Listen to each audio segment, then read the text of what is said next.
अम्माजान खदीजातुल कुबरा রাদিয়াল্লাহু তাআলা আনহা ইন্তেকালের পরে আল্লাহ নবী যখন আবার বিয়ে করেছিলেন, আমাদের আম্মাজানেরা বলেন, আম্মাজান আয়েশা সিদ্দিকা রাদিয়াল্লাহু তাআলা আনহা বলেন, মাঝে মাঝে আমার রাসূলুল্লাহ আমার বিছানাতে থাকতেন। গভীর রাত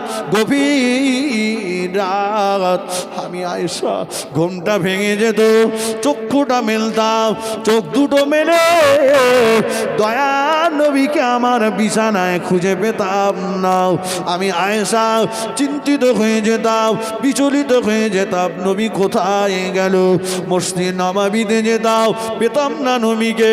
আমি আয়েশা বিচলিত হয়ে মদিনার জান্নাতুল বাকি কবরস্থানের দিকে যে আগিয়ে যেতাম, আগিয়ে যেয়ে দেখি আল্লাহ নবী জান্নাতুল বাকি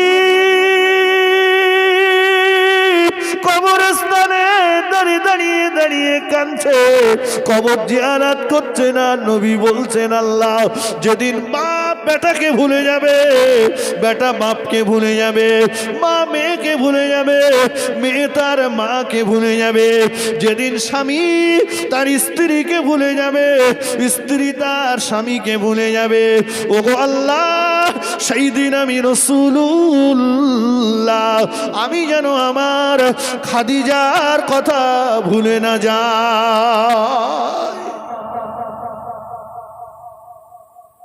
এর চাইতে বড় পাওনা মেয়েদের আর কি আছে, ঠিক কিনা বলে? কাঁদছেন খাদিজার। আল্লাহ রসুলের কাছে, দয়া নবীর কাছে যখন কোনো গোস্ত খাদিজা আসতেন, আল্লাহ নবী আমাদের আম্মাজানদের ডেকে গোস্তগুলো নিজে হাতে ভাগ করে দিতে, নিজে হাতে ভাগ করে। আল্লাহ নবী নিজে হাতে ভাগ করতে যে একটা ভাগ আমার রাসূলুল্লাহ নিজের কোলের কাছে টেনে রাখতেন, একটা ভাগ নিজের কোলের কাছে টেনে রাখতেন। আম্মা জানদেরকে আল্লাহ নবী ভাগ করে দিতেন। আল্লাহ নবীর বিবিরা, আমাদের আম্মা জানেরা আল্লাহ নবীকে জিজ্ঞাসা করতেন, ইয়া রাসূলুল্লাহ, ইয়া হাবিবাল্লাহ, হুজুর আপনি আপনার কোলের কাছে যে ভাগটা টেনে রেখেছেন, আপনি আপনার কোলের নিকটে যে ভাগটা রেখে দিয়েছেন, ওটা কার জন্য, ওটা কাকে দেবেন ইয়া রাসূলুল্লাহ? আল্লাহ নবী বলতেন, ও আমার বিবিরা, এই ভাগটা আমি অন্য কারো জন্য নয়, এই ভাগটা রেখে দিয়েছি তোমাদের বড় বাবু জান, আমার প্রথম স্ত্রী খাদিজাতুল কুবরা রাদিয়াল্লাহু তাআলা আনহার জন্য।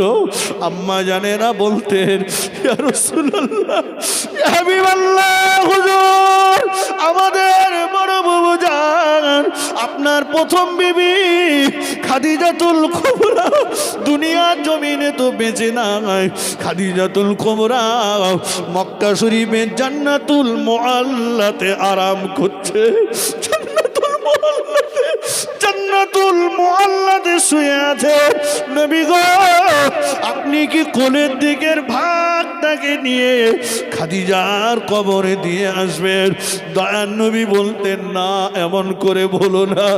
ও আমার বিবিরা, খাদিজা যে সময় আমার স্ত্রী ছিল, খাদিজা যে সময় আমার বিয়ে করেছিল, ওই সময় মক্কার জমিনে আমার শত্রু বেশি ছিল, মক্কার জমিনে আমার দুশ্মন বেশি ছিল, আমাকে হাদিয়া দেওয়ার মতো তেমন মানুষ ছিল না।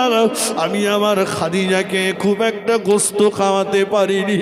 তোমরা যখন আমার জীবনে এসেছো, আমার ভালোবাসার মানুষ বেড়েছে, আমার ভালোবাসার মানুষের সংখ্যা বেড়েছে, আমাকে হাদিয়া দেওয়ার মানুষের সংখ্যা বেড়েছে।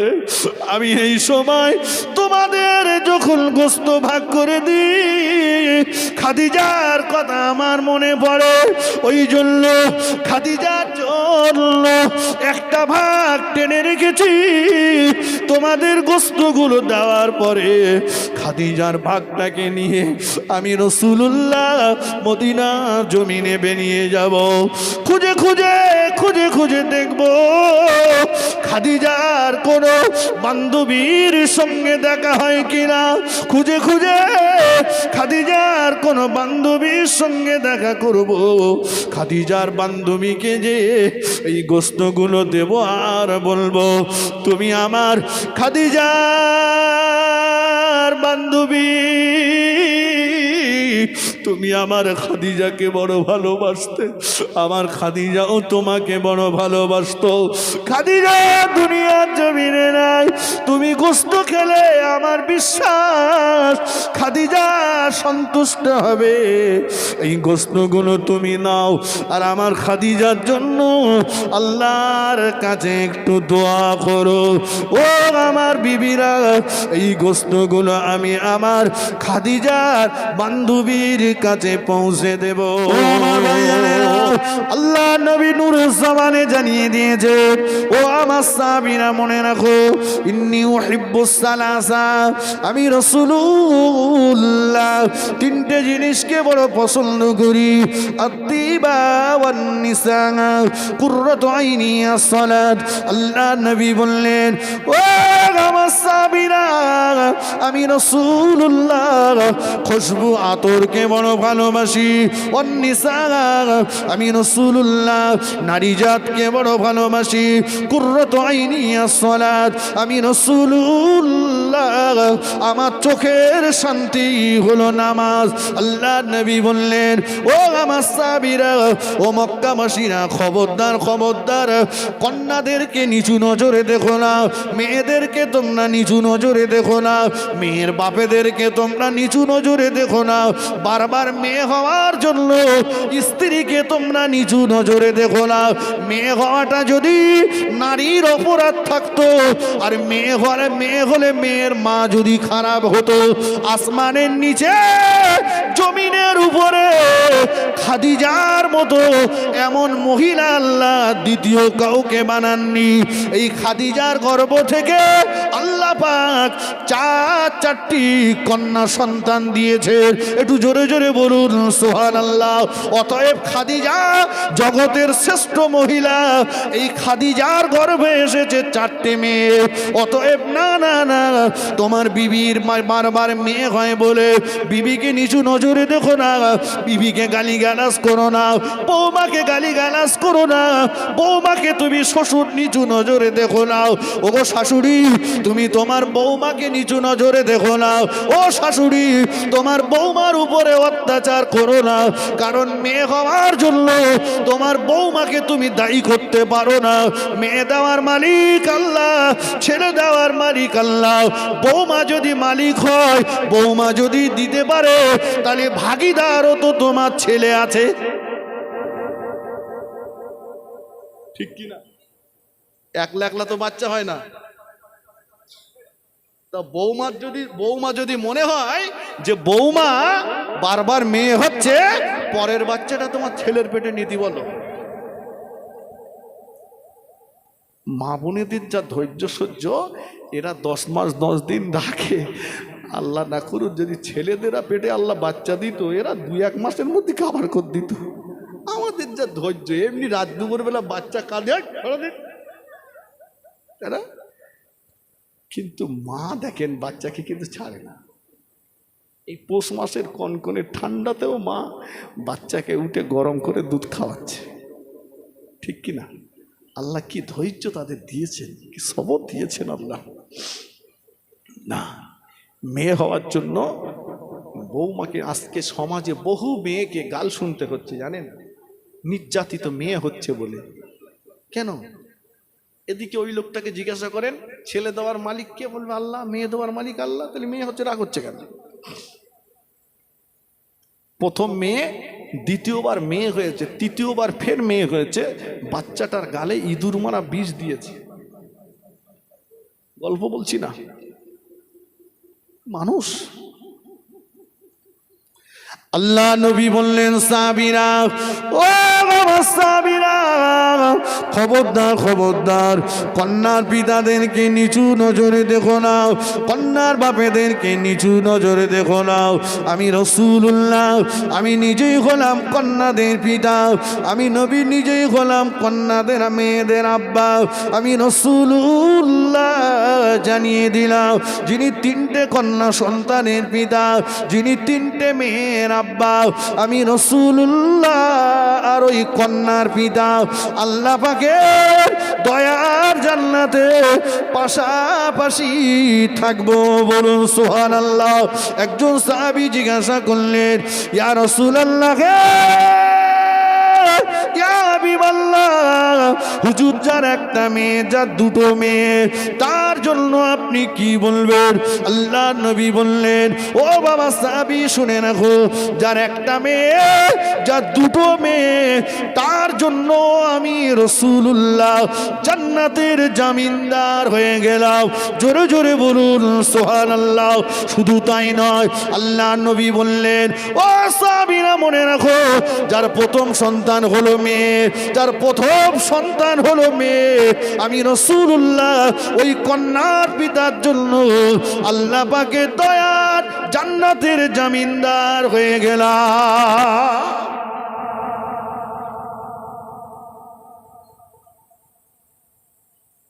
আরে বিয়ে করার আগে তো ছেলে হওয়ার তাবিজ নিচ্ছে। কথা বুঝেননি? হুজুর এসে ও গে হুজুরির পাশে গিয়ে বলতে, হুজুর আমার একটা তাবিজ দান দিন, আমার যেন ছেলে হয়। তাবিজ দিয়েছে। এখন পরের বছরে হুজুর আবার সেই গ্রামে এসছে। ও আস্তে আস্তে যেয়ে হুজুরির পাশে যেয়ে বলতে, হুজুর কাজ হয়নি। তার মানে বলছে, সে আপনার কাছ থেকে ছেলে হওয়ার তাবিজ দিলুম, সে বললো কাজ হয়নি। হুজুর বলে, আমার তাবিজ তো খুব একটা মিস হয় না। হ্যাঁ, এই তুই বিয়ে করেছিস কোথায়? বিয়ে করিনি। তুই বিয়ে করলি, ছেলে হবে কি করে? বিয়ে করার আগের থেকে ছেলে হওয়ার তাবিজ দিচ্ছে। নেই, শুধু দোয়া করতে, আল্লাহ যেন ছেলে হয়, ছেলে হয়। ছেলে হয়েছে, বিরাট আনন্দ, প্যান্ট খুলে পাশায় চুমো খাচ্ছে ছেলে। আর মেয়ে হয়েছে, মোবাইলের সুইচ বন্ধ, কারোর সঙ্গে কথা বলে না। ভাই, আপনার একটা ছেলে একটা মেয়ে, সারাদিন বাড়ি থাকবেন না, সন্ধ্যাবেলা বাড়ি এসে আপনার স্ত্রীকে জিজ্ঞাসা করবেন সারাদিন আপনাকে সবচাইতে বেশিবার খোঁজ নিয়েছে কে, দেখবেন মেয়ের পাল্লা ভারী হবে। ঠিক কিনা বলেন? ছেলে খোঁজ নেইনি বলা যাবে না, মালের দরকার পড়েছে তো আব্বু কোথায়? আপনি অসুস্থ, ছেলে বিয়ে দিয়েছেন, পাশে ঘর, বৌমাকে নিয়ে থাকে, ভালো মন্দ রান্না করে খাই, সারাদিন একবারও এসে জিজ্ঞেস করিনি আব্বা কেমন আছো, শরীর কেমন আছে। কিন্তু মেয়ে সকাল থেকে 5 বার ফোন করা হয়ে গেছে। ঠিক কিনা বলেন? আব্বা ওষুধগুলো ঠিক মতো খাচ্ছ তো? রৌদ্রে বাইরে বেরিও না, সাবধানে থেকো। ওর যদি সংসার জীবন না থাকলেও যেন বাপের সেবা করলেই ও শান্তি পেত। সেই মেয়ে হওয়ার জন্য তুমি অসন্তুষ্ট হচ্ছ না। রাসূল নারী জাতির সম্মানের হাত ধরে তুললেন, নবী বললেন, মেয়ের বাপের জন্য জান্নাতের জামিনদার। সুবহানাল্লাহ। এই নারী যখন একটু বড় হয়েছে, এর যখন বিয়ে হয়েছে, এ যখন স্ত্রী হয়ে গেছে, আল্লাহ নবী ওই স্ত্রী জাতির সম্মান দিতে যেয়ে বললেন, ও আমার সাহাবীরা মনে রাখো, আমি রাসূলুল্লাহ জানিয়ে দিলাম, আদ-দুনিয়া কুল্লুহা মাতাউর, খায়রুল মাতাইদ দুনিয়া আল মারাতুস সালিহা। আল্লাহ নবী স্ত্রীর সম্মান দিতে যেয়ে বললেন, ও আমার সাহাবীরা, আমি রাসূলুল্লাহ জানিয়ে দিলাম, একটা পুরুষের জন্য গোটা পৃথিবীটাই সম্পদ, একটা পুরুষের জন্য গোটা পৃথিবীটাই সম্পদ, কিন্তু আমি আল্লাহ নবী বলছি, খায়রুল মাতাইদ দুনিয়া আল মারাতুস সালিহা, হাজার হাজার সম্পদের ভিতরে একটা পুরুষের জন্য শ্রেষ্ঠতম সম্পদ হলো একটা নেককারিনী স্ত্রী। একটু জোরে সোরে বলুন সুবহানাল্লাহ, আর একটু জোরে বলুন সুবহানাল্লাহ। এই হাদিসগুলো পড়লে মনে হয় আল্লাহ আমার নবীকে কত বড় সমাজ বিজ্ঞানী বানিয়েছিলেন। নবী বলছে গোটা পৃথিবীটাই একটা পুরুষের সম্পদ। আচ্ছা ভাই, একটা পুরুষের যদি বলা হয় তোর বাসন্তী হাই রোডে, ওই রোডের ধারে তোর 50 বিঘে জমি দেবো, তোর 50 লাখ টাকা দেবো, ছোট্ট একটা শর্ত, কোনোদিন কোন নারীর সংস্পর্শে তোর যাওয়া হবে, ও যুবক খুশি হবে না? খুশি না। সম্পদ হাজারো সম্পদ থাক, কিন্তু দরকার একটা কথা বলেন, নেককার স্ত্রী। নেককার স্ত্রী। আপনি 50 লক্ষ টাকা দিয়ে বাড়ি করেছেন, 1.5 লক্ষ টাকার খাটে আপনি শয়ন করেন, ঘর এসি আর ফ্রিজ, খাট শোকেজ আলমারি সব আছে, কিন্তু স্ত্রী মনের মতো না। 1.5 লাখ টাকার খাটে ঘুম হবে না। এজন্য নেককার মনের মতো স্ত্রী দরকার। রাসূল বলেছেন একটা পুরুষের জন্য শ্রেষ্ঠ সম্পদ একটা নেককার স্ত্রী। একটু জোরে বলেন, একটু মন খুলে বলেন। জি, আমার রাসূলুল্লাহ সাল্লাল্লাহু আলাইহি ওয়াসাল্লাম তিনি 9টা 11টা বিয়ে করেছিলেন, কিন্তু রাসূল কাউকে কখনোই কোলে পিঠে করেননি। রাসূল যেমন বিবিদেরকে ভালোবাসতেন, বিবিরাও রাসূলকে ভালোবাসতেন। সুবহানাল্লাহ বলেন। আমি আগেই বলেছিলাম মা খাদিজাতুল কুবরা সারা রাত দাঁড়িয়ে থাকতেন নবীর জন্য, সারা রাত দাঁড়িয়ে থাকতেন। আম্মা জান খাদিজাতুল কুবরা রাদিয়াল্লাহু তাআলা আনহা ইন্তেকালের পরে আল্লাহ নবী যখন আবার বিয়ে করেছিলেন, আমাদের আম্মা জানেরা বলেন, আম্মা জান আয়েশা সিদ্দিকা রাদিয়াল্লাহু তাআলা আনহা বলেন, মাঝে মাঝে আমার রাসূলুল্লাহ আমার বিছানাতে থাকতেন, গভীর রাত আমি আয়েশা ঘুমটা ভেঙে যেত, চক্ষুটা মেলতাম, চোখ দুটো মেলে দয়া নবীকে আমার বিছানায় খুঁজে পেতাম না। আমি আয়েশা চিন্তিত হয়ে যেতাম, বিচলিত হয়ে যেতাম, নবী কোথায় গেল। মসজিদ নববীতে যেতাম, পেতাম না নবীকে। আমি আয়েশা বিচলিত হয়ে মদিনার জান্নাতুল বাকি কবরস্থানের দিকে যে আগিয়ে যেতাম, আগিয়ে যেয়ে দেখি আল্লাহ নবী জান্নাতুল বাকি কবরস্থানে দাঁড়িয়ে কাঁদছে, কবর জিয়ারত করছে না। নবী বলছেন, আল্লাহ যেদিন বাপ বেটাকে ভুলে যাবে, বেটা বাপকে ভুলে যাবে, মা মেয়েকে ভুলে যাবে, মেয়ে তার মাকে ভুলে যাবে, যেদিন স্বামী তার স্ত্রীকে ভুলে যাবে, স্ত্রী তার স্বামীকে ভুলে যাবে, ওগো আল্লাহ সেই দিন আমি রাসূলুল্লাহ আমি যেন আমার খাদিজার কথা ভুলে না যায়।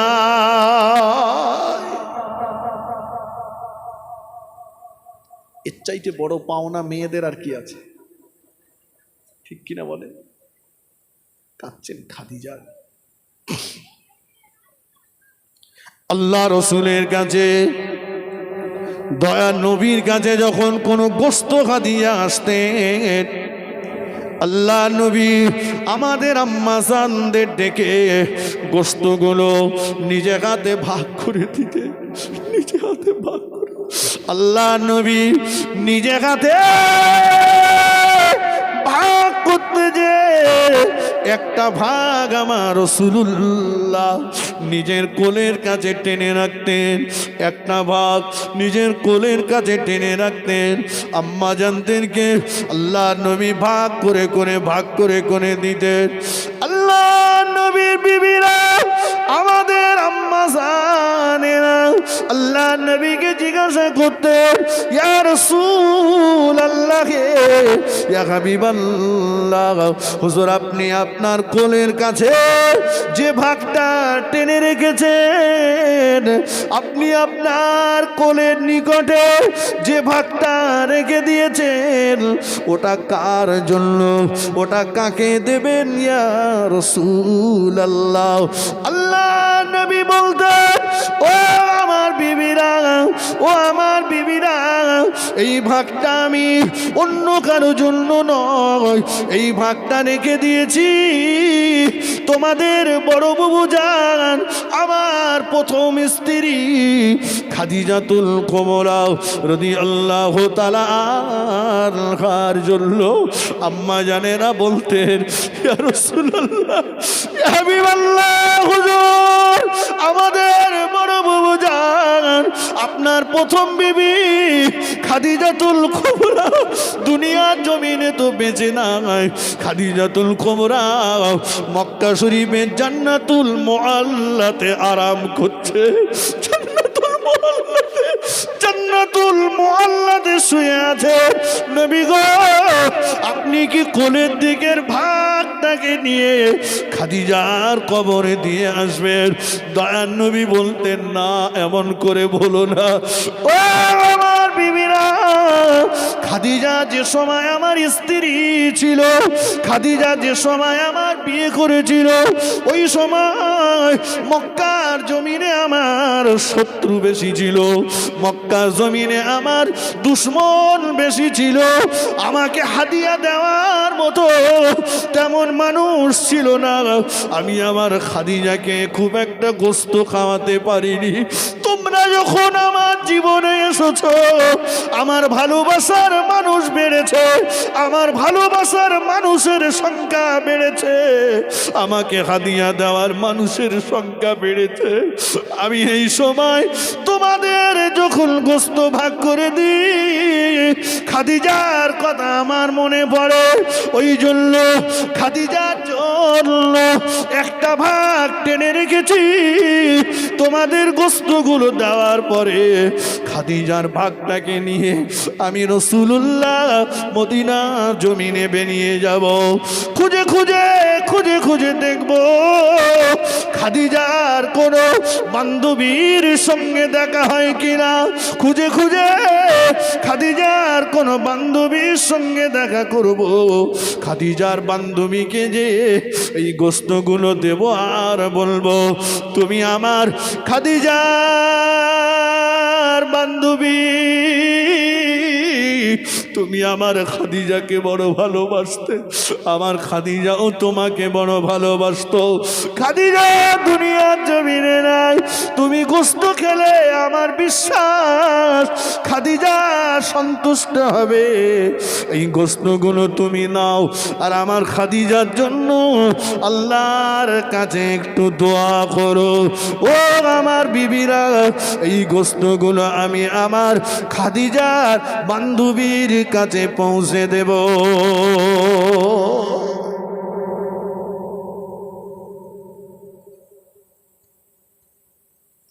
মোহাব্বত, ভালোবাসা, স্বামী স্ত্রীর মোহাব্বত আল্লাহ পাকের একটি নিয়ামত, ঠিক কিনা বলেন?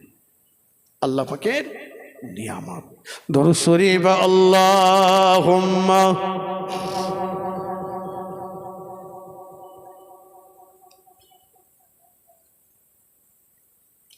ওয়ালা আলে সাইয়্যিদিনা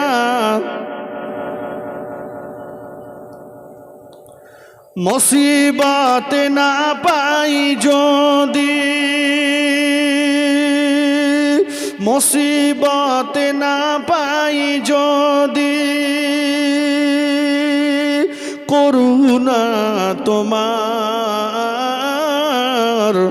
কবরে হাসরে কি হবে আমার, কবরে হাসরে কি হবে আমার। আসি গো ডুবে পাপেরি সাগরে না জানি কি হবে ও পারে হাসরে আসি গো ডুবে আমি পাপেরি সাগরে না জানি কি হবে কবরে হাসরে তোমারি সুপারিশ বিনা কেমনে হব পার কবরে হাসরে কি হবে আমার কবরে হাসরে কি হবে আমার মুসিবত না পাই যদি মুসিবত না পাই যদি করুণা তোমার কবরে হাসরে কি হবে আমার আল্লাহুম্মা বিচার কে করবে বিচারকের গদিতে যিনি বসে আছেন সে তো আরেক মাতাল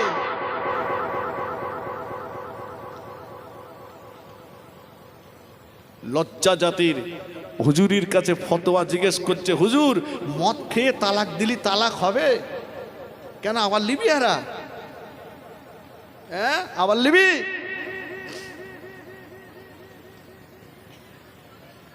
তালাক হয়ে গেছে তালাক হয়ে গেছে তাও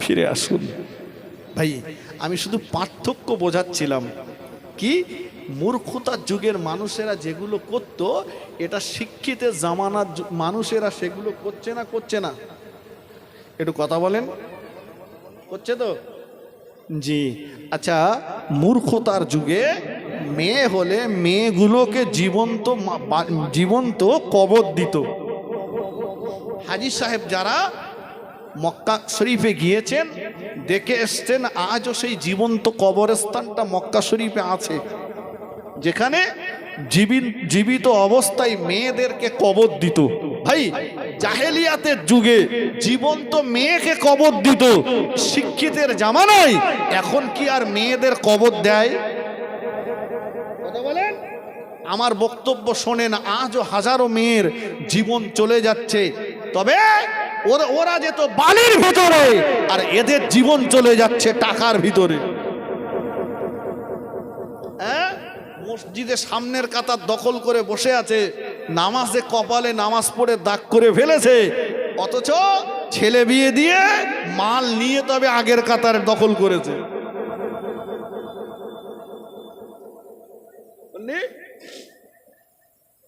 টেনেলেছে বলে আমি নামাজ কালাম পড়ি আমি কিচ্ছু জানি না যা জানে বড় জামাই মানে ওইটা দালাল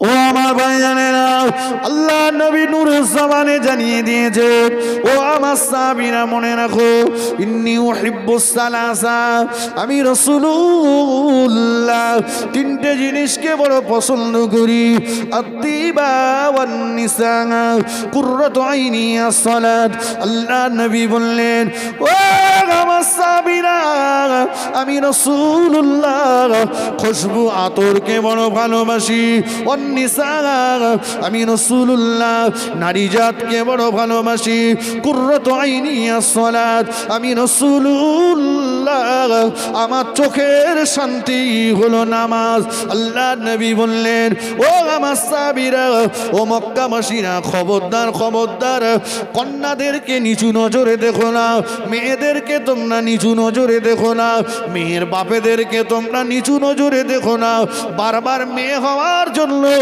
স্ত্রীকে তোমরা নিচু নজরে দেখো না মেয়ে হওয়াটা যদি নারীর অপরাধ থাকতো আর মেয়ে হলে মেয়ের মা যদি খারাপ হতো আসমানের নিচে জমিনের উপরে খাদিজার মতো এমন মহিলা আল্লাহ দ্বিতীয় কাউকে বানাননি। এই খাদিজার গর্ভ থেকে আল্লাহ পাক চারটি কন্যা সন্তান দিয়েছে। একটু জোরে জোরে বলুন সুবহানাল্লাহ। অতএব খাদিজা জগতের শ্রেষ্ঠ মহিলা। এই খাদিজার গর্ভে এসেছে 4টে মেয়ে। অতএব না না না, তোমার বিবির বারবার মেয়ে হয় বলে বিবিকে নিচু নজরে দেখো না, বিবিকে গালিগালাজ করো না, বৌমাকে গালিগালাজ করো না, বৌমাকে তুমি শ্বশুর নিচু নজরে দেখো না। ও শাশুড়ি, তুমি তোমার বৌমাকে নিচু নজরে দেখো না। ও শাশুড়ি, তোমার বৌমার উপরে অত্যাচার করো না, কারণ মেয়ে হওয়ার জন্য তোমার বৌমাকে তুমি দায়ী করতে পারো না। মেয়ে দেওয়ার মালিক আল্লাহ, ছেলে দেওয়ার মালিক আল্লাহ। বৌমা যদি মালিক হয়, বৌমা যদি দিতে পারে, তাহলে ভাগিদারও তো তোমার ছেলে আছে, ঠিক কি না? একলা একলা তো বাচ্চা হয় না। তা বৌমা যদি মনে হয় যে বৌমা বারবার মেয়ে হচ্ছে, পরের বাচ্চাটা তোমার ছেলের পেটে নিতে বলো। মা বোনেদের যা ধৈর্য সহ্য, এরা 10 মাস 10 দিন রাখে। আল্লাহ না করুন যদি ছেলেদেরা পেটে আল্লাহ বাচ্চা দিত, এরা 2-1 মাসের মধ্যে খাবার করে দিত। আমাদের যা ধৈর্য, এমনি রাত দুপুর বেলা বাচ্চা কাঁদে, কিন্তু মা দেখেন বাচ্চাকে কিন্তু ছাড়ে না। এই পৌষ মাসের কনকনে ঠান্ডাতেও মা বাচ্চাকে উঠে গরম করে দুধ খাওয়াচ্ছে, ঠিক কিনা? আল্লাহ কি ধৈর্য তাদের দিয়েছেন, কি সবর দিয়েছেন আল্লাহ। না, মেয়ে হওয়ার জন্য বৌমাকে আজকে সমাজে বহু মেয়েকে গাল শুনতে হচ্ছে, জানেন? নির্যাতিত মেয়ে হচ্ছে বলে। কেন? এদিকে ওই লোকটাকে জিজ্ঞাসা করেন, ছেলে দেওয়ার মালিক কে? বলবে আল্লাহ। মেয়ে দেওয়ার মালিক আল্লাহ। তাহলে মেয়ে হচ্ছে, রাগ হচ্ছে কেন? প্রথম মেয়ে, দ্বিতীয়বার মেয়ে হয়েছে, তৃতীয়বার ফের মেয়ে হয়েছে, বাচ্চাটার গালে ইঁদুর মারা বিষ দিয়েছে। গল্প বলছি না, মানুষ। আল্লাহ নবী বললেন, সাবিরা, ও সাবিরা, খবরদার খবরদার, কন্যার পিতাদেরকে নিচু নজরে দেখো না, কন্যার বাপেদেরকে নিচু নজরে দেখো না। আমি রাসূলুল্লাহ, আমি নিজেই হলাম কন্যাদের পিতা, আমি নবী নিজেই হলাম কন্যাদের মেয়েদের আব্বা। আমি রাসূলুল্লাহ জানিয়ে দিলাম, যিনি 3টে কন্যা সন্তানের পিতা, যিনি 3টে মেয়ের আব্বা, আমি রাসূলুল্লাহ আর ওই কন্যার পিতা আল্লাহ পাকের দয়ার জান্নাতে পাশাপাশি থাকবো। বলুন সুবহানাল্লাহ। একজন সাহাবী জিজ্ঞাসা করলেন, ইয়া রাসূলুল্লাহ,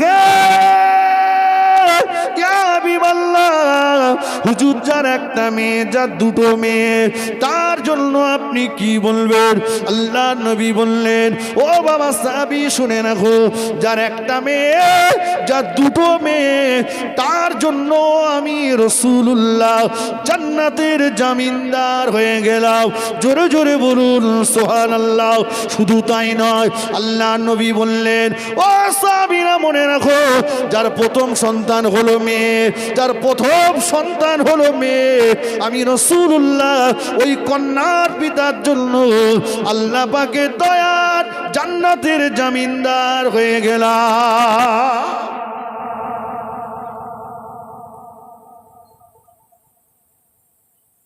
আরে বিয়ে করার আগে তো ছেলে হওয়ার তাবিজ নিচ্ছে, কথা বুঝেননি? হুজুর এসে ও গে হুজুরির পাশে গিয়ে বলতে, হুজুর আমারটা তাবিজ দান দিন, আমার যেন ছেলে হয়। তাবিজ দিয়েছে। এখন পরের বছরে হুজুর আবার সেই গ্রামে এসছে। ও আস্তে আস্তে যেয়ে হুজুরির পাশে যেয়ে বলতে, হুজুর কাজ হয়নি। তার মানে বলছে, সে আপনার কাছ থেকে ছেলে হওয়ার তাবিজ দিলুম, সে বলো কাজ হয়নি। হুজুর বলে, আমার তাবিজ তো খুব একটা মিস হয় না। হারা, এই তুই বিয়ে করেছিস কোথায়? বিয়ে করিনি। তুই বিয়ে করলি ছেলে হবে কি করে? বিয়ে করার আগের থেকে ছেলে হওয়ার তাবিজ দিচ্ছে নেই, শুধু দোয়া করতে আল্লাহ যেন ছেলে হয়, ছেলে হয়। ছেলে হয়েছে বিরাট আনন্দ, প্যান খুলে পাশায় চুমো খাচ্ছে ছেলে। আর মেয়ে হয়েছে মোবাইলের সুইচ বন্ধ, কারোর সঙ্গে কথা বলে না। ভাই আপনার একটা ছেলে একটা মেয়ে, সারাদিন বাড়ি থাকবেন না, সন্ধ্যাবেলা বাড়ি এসে আপনার স্ত্রীকে জিজ্ঞাসা করবেন সারাদিন আপনাকে সবচাইতে বেশিবার খোঁজ নিয়েছে কে, দেখবেন মেয়ের পাল্লা ভারী হবে। ঠিক কিনা বলেন? ছেলে খোঁজ নেইনি বলা যাবে না, মালের দরকার পড়েছে তো আব্বু কোথায়। আপনি অসুস্থ, ছেলে বিয়ে দিয়েছেন, পাশে ঘর, বৌমাকে নিয়ে থাকে, ভালো মন্দ রান্না করে খাই, সারাদিন একবারও এসে জিজ্ঞেস করিনি আব্বা কেমন আছো, শরীর কেমন আছে। কিন্তু মেয়ে সকাল থেকে 5 বার ফোন করা হয়ে গেছে। ঠিক কিনা বলেন? আব্বা ওষুধগুলো ঠিক মতো খাচ্ছ তো, রৌদ্রে বাইরে বেরিও না, সাবধানে থেকো। ওর যদি সংসার জীবন না থাকলো, যেন বাপের সেবা করলেই ও শান্তি পেত। সেই মেয়ে হওয়ার জন্য তুমি অসন্তুষ্ট হচ্ছ না। রাসূল নারী জাতির সম্মানের হাত ধরে তুললেন, নবী বললেন মেয়ের বাপের জন্য জান্নাতের জামিনদার। সুবহানাল্লাহ। এই নারী যখন একটু বড় হয়েছে, এর যখন বিয়ে হয়েছে, এ যখন স্ত্রী হয়ে গেছে, আল্লাহ নবী ওই স্ত্রী জাতির সম্মান দিতে যেয়ে বললেন, ও আমার সাহাবীরা মনে রাখো, আমি রাসূলুল্লাহ জানিয়ে দিলাম দুনিয়া কুল্লুহা মাতাউর, খায়রুল মাতাইদ দুনিয়া আল মারাতুস সালিহা। আল্লাহ নবী স্ত্রীর সম্মান দিতে যেয়ে বললেন, ও আমার সাহাবীরা, আমি রাসূলুল্লাহ জানিয়ে দিলাম একটা পুরুষের জন্য গোটা পৃথিবীটাই সম্পদ, একটা পুরুষের জন্য গোটা পৃথিবীটাই সম্পদ।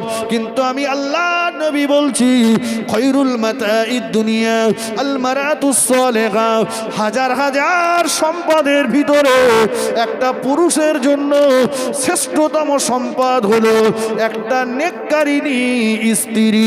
একটু জোরে সোরে বলুন সুবহানাল্লাহ, আর একটু জোরে বলুন সুবহানাল্লাহ। এই হাদিসগুলো পড়লে মনে হয় আল্লাহ আমার নবীকে কত বড় সমাজ বিজ্ঞানী বানিয়েছিলেন।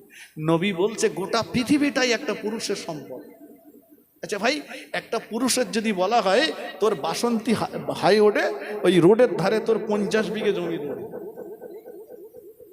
তোর 50 লাখ টাকা দেবো, ছোট্ট একটা শর্ত, কোনোদিন কোন নারীর সংস্পর্শে তোর যাওয়া হবে, ও যুবক খুশি হবে না? খুশি না। সম্পদ হাজারো সম্পদ থাক, কিন্তু দরকার একটা, কথা বলেন, নেককার স্ত্রী। নেককার স্ত্রী। আপনি 50 লক্ষ টাকা দিয়ে বাড়ি করেছেন, 1.5 লক্ষ টাকার খাটে আপনি শয়ন করেন, ঘর এসি আর ফ্রিজ, খাট শোকেজ আলমারি সব আছে, কিন্তু স্ত্রী মনের মতো না। 1.5 লাখ টাকার খাটে ঘুম হবে না। এজন্য নেককার মনের মতো স্ত্রী দরকার। রাসূল বলেছেন একটা পুরুষের জন্য শ্রেষ্ঠ সম্পদ একটা নেককার স্ত্রী। একটু জোরে বলেন, একটু মন খুলে বলেন। জি, আমার রাসূলুল্লাহ সাল্লাল্লাহু আলাইহি ওয়াসাল্লাম তিনি 9টা 11টা বিয়ে করেছিলেন, কিন্তু রাসূল কাউকে কখনোই কোলে পিঠে করেননি। রাসূল যেমন বিবিদেরকে ভালোবাসতেন, বিবিরাও রাসূলকে ভালোবাসতেন। সুবহানাল্লাহ বলেন। আমি আগেই বলেছিলাম মা খাদিজাতুল কুবরা সারা রাত দাঁড়িয়ে থাকতেন নবীর জন্য, সারা রাত দাঁড়িয়ে থাকতেন। আম্মাজান খাদিজাতুল কুবরা রাদিয়াল্লাহু তাআলা আনহা ইন্তেকালের পরে আল্লাহ নবী যখন আবার বিয়ে করেছিলেন, আমাদের আম্মাজানেরা, আমাদের আম্মাজানেরা বলেন, আম্মাজান আয়েশা সিদ্দিকা রাদিয়াল্লাহু তাআলা আনহা বলেন, মাঝে মাঝে আমার রাসূলুল্লাহ আমার বিছানাতে থাকতেন, গভীর রাত, গভীর রাত আমি আয়েশা ঘুমটা ভেঙে যেত, চক্ষুটা মেলতাম, চোখ দুটো মেলে দয়ার নবীকে আমার বিছানায় খুঁজে পেতাম না। আমি আয়েশা চিন্তিত হয়ে যেতাম, বিচলিত হয়ে যেতাম, নবী কোথায় গেল। মসজিদ নববীতে যেতাম, পেতাম না নবীকে। আমি আয়েশা বিচলিত হয়ে মদিনার জান্নাতুল বাকি কবরস্থানের দিকে যে আগিয়ে যেতাম, আগিয়ে যেয়ে দেখি আল্লাহ নবী জান্নাতুল বাকি কবরস্থানে দাঁড়িয়ে দাঁড়িয়ে দাঁড়িয়ে কাঁদছে, কবর জিয়ারত করছে না। নবী বলছেন, আল্লাহ যেদিন বাপ বেটাকে ভুলে যাবে, বেটা বাপকে ভুলে যাবে, মা মেয়েকে ভুলে যাবে, মেয়ে তার মাকে ভুলে যাবে, যেদিন স্বামী তার স্ত্রীকে ভুলে যাবে, স্ত্রী তার স্বামীকে ভুলে যাবে, ওগো আল্লাহ সেই দিন আমি রাসূলুল্লাহ আমি যেন আমার খাদিজার কথা ভুলে না যাই।